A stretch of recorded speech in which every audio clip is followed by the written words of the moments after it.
नमस्कार, आप देख रहे हैं आपका पसंदीदा कार्यक्रम काल चक्र। मैं हूं पूजा और मेरे साथ हैं प्रश्न कुंडली विशेषज्ञ पंडित सुरेश पांडे जी। पंडित जी, बहुत बहुत स्वागत है आपका। धन्यवाद। पितृपक्ष में भी नहीं जानी जरूरी बातें तो पड़ जाएगा पछताना। देखिए पितृपक्ष स्पेशल काल चक्र। जी हाँ, आज काल चक्र में पंडित सुरेश पांडे जी आपको पितृपक्ष से जुड़ी वो जानकारी देंगे जिसके बारे में शायद ही आपको पता हो, क्योंकि इस जानकारी को लेकर बहुत से लोगों के मन में कंफ्यूजन रहता है। ये जानकारी आपके पितरों को लेकर है। जो पितर आपसे दूर चले गए हैं, उनके कपड़े, गहने, बिस्तर और सामान का क्या करना चाहिए, साथ ही मृत व्यक्ति की शांति के लिए पितृपक्ष में क्या करना चाहिए और किन चीजों का दान करना चाहिए, ये सब आपको पंडित जी आज बताएंगे। तो बने रहें आज के कार्यक्रम कालचक्र के साथ। अगर आपका भी कोई सवाल है तो आप हमें फोन कर सकते हैं। हमारा नंबर है 0120665241। अपनी चर्चा को हम शुरू करें उससे पहले आइए जान लेते हैं आज का शुभ मुहूर्त। 10 सितंबर 2020 दिन गुरुवार। आज आश्विन कृष्ण पक्ष की अष्टमी तिथि है, रात 3:35 तक। इसके बाद नवमी तिथि शुरू होगी। रोहिणी नक्षत्र रहेगा दोपहर 1:39 तक। इसके बाद मृगशिरा नक्षत्र शुरू होगा। वज्र योग रहेगा शाम 6:37 तक। इसके बाद सिद्ध योग की शुरुआत होगी। आज के कुछ अशुभ मुहूर्त भी हैं, जान लीजिए। जैसे बृहस्पतिवार है तो राहु काल रहेगा 1:30 बजे से 3 बजे तक। गुलिक काल रहेगा 9:11 से 10:44 तक। आज कालाष्टमी है, रोहिणी व्रत है और आज जीवित पुत्रिका व्रत भी है। इसकी बहुत मान्यता है जीवित पुत्रिका व्रत की। खास करके बिहार और उत्तर प्रदेश में तो ये व्रत सभी उन महिलाओं के द्वारा किया जाता है जिनके पास पुत्र हैं, और ये इस व्रत को बड़ी कठिनता के साथ, बहुत ही नियम परहेज के साथ करते हैं। तो चलिए अपनी चर्चा को शुरू करते हुए बात करते हैं आपके मृत परिजनों के सामान की। जो परिजन इस संसार को छोड़कर चले गए हैं, उनके सामान का क्या करना चाहिए? सामान को घर में रखना चाहिए या दान करना चाहिए? आइए जान लेते हैं इस बारे में। पंडित जी, अक्सर लोगों के मन में संशय रहता है इस बात को लेकर कि जो परिजन उन्हें छोड़कर जा चुके हैं इस दुनिया से, उनके सामान का क्या करना है। तो आज की अपनी चर्चा की शुरुआत हम इसी से करते हैं। हाँ, ऐसा है ना कि बहुत से लोग मिलते हैं और ये पूछते हैं कि मेरे पिताजी की अंगूठी है, मेरे पिताजी का माला है, मेरे पिताजी के कपड़े हैं, या मतलब कि बच्चों के ये सामान हैं, हमें क्या करना चाहिए। तो लोग काफ़ी संशय में रहते हैं कि उसका कैसे उपयोग नहीं करना चाहिए, कैसे उपयोग करना चाहिए। तो हमने सोचा कि क्यों ना इस पर एक कार्यक्रम किया जाए जिसमें जो सटीक ढंग से सनातन धर्म में जो परंपरा है उसको लोगों तक पहुंचाने की कोशिश की जाए। उसी कोशिश के अंतर्गत आज आपको ये बताना चाहूँगा कि हिंदू सनातन परंपरा के अंतर्गत जीवन के हर पड़ाव को महत्वपूर्ण माना गया है। यही वजह है कि जन्म से लेकर मृत्यु तक लगभग हर पायदान पर पहुंचकर किसी न किसी संस्कार को संपन्न किया जाता है। मनुष्य जीवन 16 संस्कारों का मिला जुला एक अध्याय है और अंतिम संस्कार 16वां संस्कार है। ये संस्कार जन्म से शुरू होते हैं और मृत्यु तक चलते हैं। आज मैं आपको जीवन के अंतिम संस्कार से जुड़ी एक परंपरा और उससे जुड़े कुछ सवालों के विषय में बताना चाहूँगा, जिसके बारे में जानना आपके लिए बहुत जरूरी है। परिवार में किसी की मृत्यु होने के बाद सबसे बड़ा सवाल होता है कि उसके सामान का क्या किया जाए। मृत परिजन का सामान घर में रखें कि दान कर दें कि उपयोग में लाएं, क्या करें। तो मृत्यु के बाद मृत व्यक्ति की जो वस्तुएं हैं उनमें उस व्यक्ति के स्पंदन होते हैं। मृत्यु के कारण वातावरण में मूलभूत सूक्ष्मतम घटक बढ़ जाते हैं। व्यक्ति की मृत्यु किसी बीमारी से हुई है तो घर के वातावरण में तमोगुण और भी तीव्र हो जाता है, खास करके तब जब कोई हफ्ते 2 हफ्ते बीमार होकर मरे तो घर का वातावरण तमोमय हो जाता है, पॉजिटिविटी खत्म हो जाती है। वहां बैठ करके या वहां खड़े होकर के आप वो फीलिंग्स नहीं कर सकते हैं जो एक पॉजिटिविटी में होती है। परिवार के उस सदस्य के शरीर में मृत्यु से पहले नकारात्मक ऊर्जा ज्यादा थी तो ऐसे व्यक्ति की चीजों को इस्तेमाल करने से या कपड़े पहनने से कष्ट बढ़ेंगे। इसलिए हिंदू धर्म में मृत व्यक्ति का बिस्तर कभी घर में नहीं यूज किया जाता है, घर में नहीं रखा जाता है, इसे दान कर दिया जाता है। और मृत्यु के 12 दिन तक परिवार पर सूतक रहता है। सूतक काल में ना मंदिर जाते हैं, ना पूजा घर में करते हैं, ना किसी प्रकार के धार्मिक कार्यक्रम में सम्मिलित होते हैं, ना किसी से प्रणाम करते हैं, ना किसी का पैर छूते हैं। ये सारी क्रियाएं 12 दिनों के सूतक में होती हैं। और ना ही अपने घर किसी को भोजन जलपान के लिए बाध्य करते हैं। सूतक 12वें दिन खत्म हो जाता है जब सपिंडन श्राद्ध होता है। 11वें दिन जब श्राद्ध के कर्म पूरे हो जाते हैं और 12वें दिन जब सपिंडन श्राद्ध हो जाता है, गणेश गौरी को हल्दी चढ़ जाती है, तब वहीं पे सूतक समाप्त हो जाता है। वहीं से व्यक्ति स्पर्श के योग्य हो जाता है। तो सूतक खत्म होने के बाद मृत व्यक्ति का सारा सामान, उसका बिस्तर, सारी चीजें उसके लिए योग्य जो व्यक्ति हो उसे दान कर देना चाहिए। मृत व्यक्ति का बिस्तर दान करने का सबसे बड़ा कारण है कि घर से नकारात्मक ऊर्जा को निकालना। इसका मनोवैज्ञानिक कारण ये भी है कि परिवार के लोग अपने मृत सदस्य का सामान देखकर मोह त्याग नहीं कर पाएंगे और इससे हर समय दुखी रहेंगे। इसलिए अगर वो सामान हटा दिया जाए तो ये जो बार बार आपके मन में मोह उत्पन्न होगा उसमें कमी आएगी। तो अपनी इस चर्चा को हम आगे भी जारी रखेंगे। फिलहाल राशि अनुसार अपनी चर्चा की शुरुआत करते हुए सबसे पहले बात कर लेते हैं मेष राशि के जातकों की। जानते हैं कि उनका आज का राशिफल क्या कहता है, कैसी रहेगी इनकी आर्थिक स्थिति, कामकाज, रिश्ते और सेहत, साथ ही क्या है आज का उपाय, शुभ अंक और शुभ रंग, ये भी जानते हैं।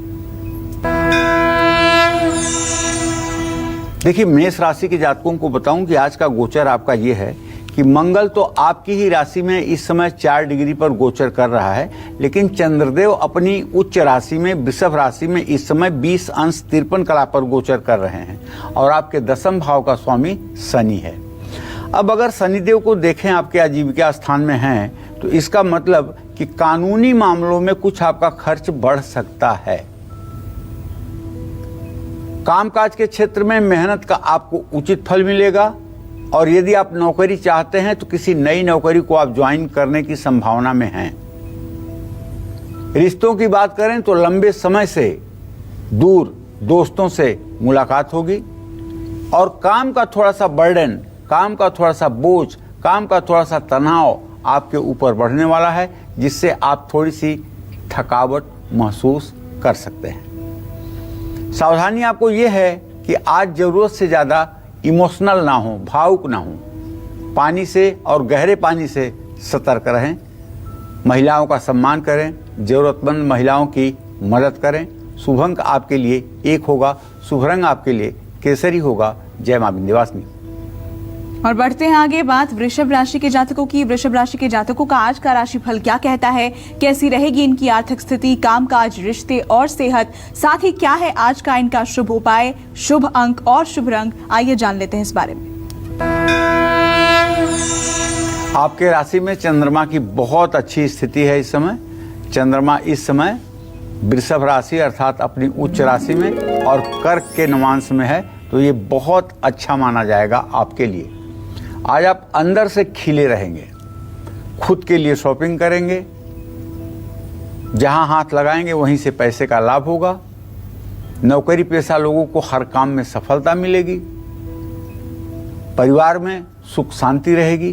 दोस्तों से मिले गिले शिकवे दूर होंगे। और जहां तक स्वास्थ्य का प्रश्न है तो छठे भाव की स्थिति को देखते हुए ये कहा जा सकता है कि थोड़ा सा जॉइंट पेन, जोड़ों में दर्द की समस्या हो सकती है। सावधानी की बात यह है कि आज अति आत्मविश्वास में कोई गलती ना हो जाए, इसका भी ध्यान रखिएगा। वैसे गलती होने की संभावना न के बराबर है। शुभ उपाय आपके लिए ये है कि आज आपको सिर्फ और सिर्फ कॉटन के ही कपड़े पहनने चाहिए, सूती कपड़े ही पहनने चाहिए।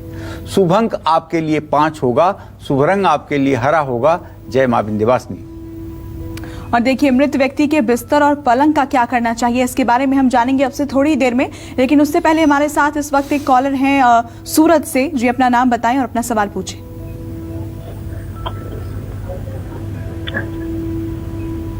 जी, अपना सवाल पूछिए। हेलो पंडित जी, नमस्कार। हाँ बोलिए। और सुमन कुशवाहा है, मेरी लड़की है, उसके जन्म तारीख 25 दिसंबर 25 दिसंबर उसके जन्म पूछने का है। वो जन्म है उसका 25 दिसंबर चलो याद करके फिर से फोन करना, पहले लिख कर फिर पढ़ना।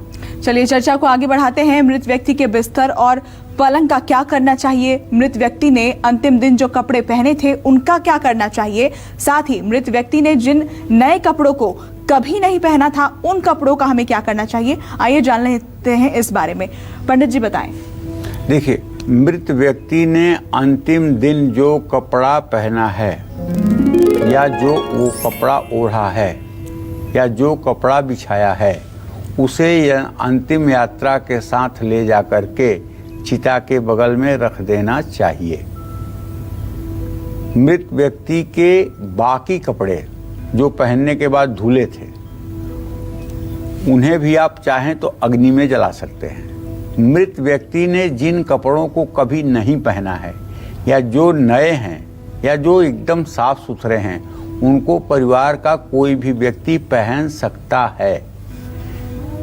व्यक्ति की मृत्यु जिस चारपाई पर या जिस खाट पर हुई है, वो खाट पलंग दान दिया जाता है। लेकिन एक बात बताऊं आपको, शहरों में तो हम नहीं जानते हैं, लेकिन बीमार व्यक्ति जो होते हैं, जब उनकी स्थिति सीरियस होने लगती है तो सनातन धर्म में परंपरा है, अगल बगल अड़ोस पड़ोस के बड़े बुजुर्ग यही कहते हैं कि अब स्थिति बहुत खराब है, इन्हें उतारो नीचे।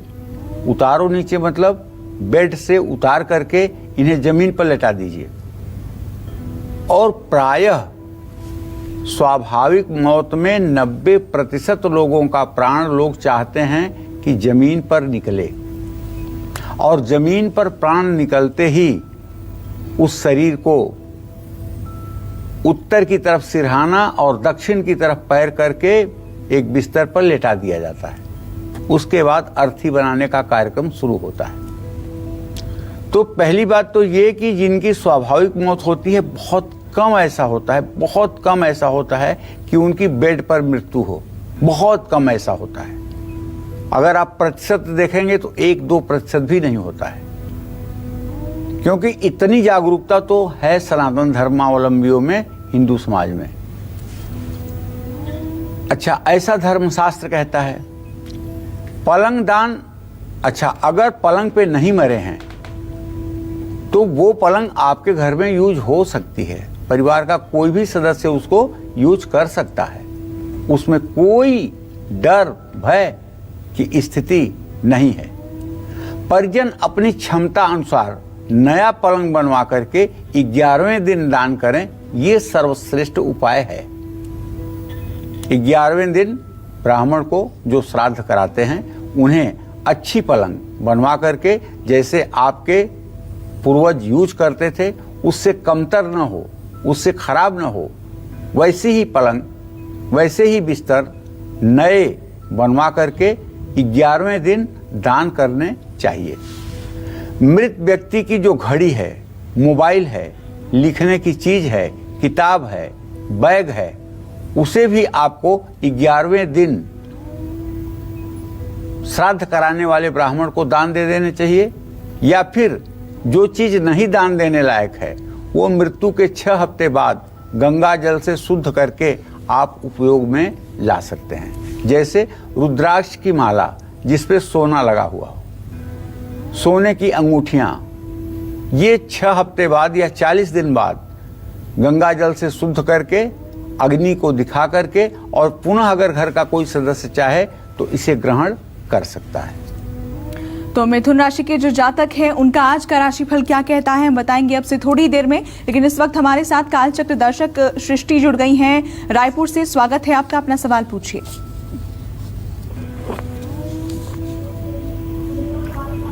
सृष्टि अपना सवाल पूछिए।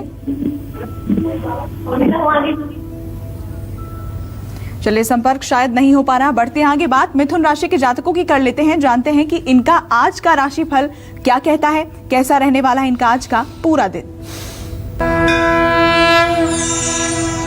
मिथुन राशि के जातकों को बताऊंगा कि अभी भी राहु 1 अंश 1 कला पर आपके राशि में विद्यमान है।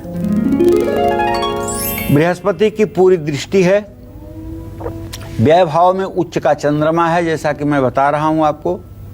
ऐसे में अगर सारे जन्म चक्र की आपके मूल्यांकन किया जाए तो एक बात समझ में आ रही है कि आज आप इलेक्ट्रिक सामान जैसे फ्रिज, टीवी,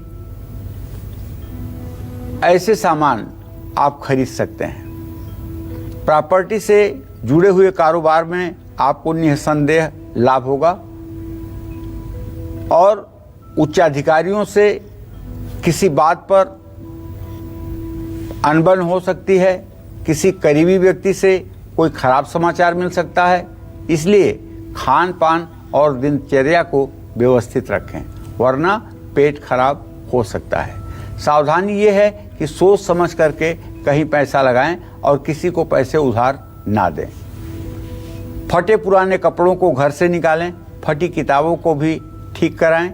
शुभ अंक आपके लिए 6 होगा, शुभ रंग आपके लिए गुलाबी होगा। जय मां विंध्यवासिनी। और आइए अब बात कर लेते हैं कर्क राशि के जातकों की।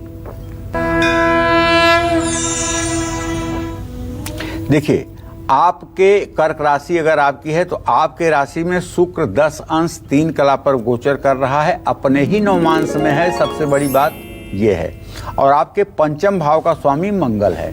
मंगल पूर्ण दृष्टि से शुक्र को देख रहा है। इसका मतलब कि आपकी आर्थिक स्थिति तो अच्छी रहेगी, लेकिन बच्चों के भविष्य के लिए आप निवेश कर सकते हैं। लेकिन एक सुझाव मेरा जरूर है कि कर्ज लेने से आपको बचना चाहिए। कर्मचारियों के कारण परेशानी में फंस सकते हैं। बच्चे पढ़ाई में लापरवाही ना करें। जो कर्क राशि के बच्चे पढ़ाई कर रहे हैं उन्हें चाहिए कि आज के दिन बिल्कुल किसी तरह की लापरवाही नहीं करनी चाहिए। घर में किसी मामूली बात पर बहस बढ़ सकती है, इसलिए समझदारी से काम लें। सावधानी ये है कि किसी भी तरह की यात्रा में आप सावधानी बरतें और अपने सामान की सुरक्षा पर ध्यान दें। आज हल्दी वाला दूध आपको जरूर पीना चाहिए। शुभ अंक आपके लिए 9 होगा, शुभ रंग आपके लिए लाल होगा। जय मां विंध्यवासिनी।